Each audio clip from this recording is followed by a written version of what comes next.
This Vietnamese dipping sauce just needs 4 ingredients and it changes everything. In a small saucepan, combine 1/3 cup sugar, 3½ tablespoons fish sauce, and 1/3 cup water. Give it a quick stir. Heat over medium heat, stirring occasionally until it starts to boil. When you see tiny bubbles forming around the edges, turn off the heat. Now let it cool. Once cooled, stir in 3½ tablespoons of lime or lemon juice. You can keep it simple or take it to the next level. Add 3 garlic cloves and 1 chopped chili pepper. For a mild version, just add a little chopped bell pepper. Mix everything together, taste and adjust. More lime for brightness, more fish sauce for salt and depth. Your Nuoc Cham dipping sauce is ready. It keeps in the fridge for up to a week.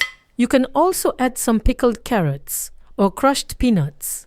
Thank you for watching. Subscribe to Morgan Recipes for more homemade dishes and inspiration.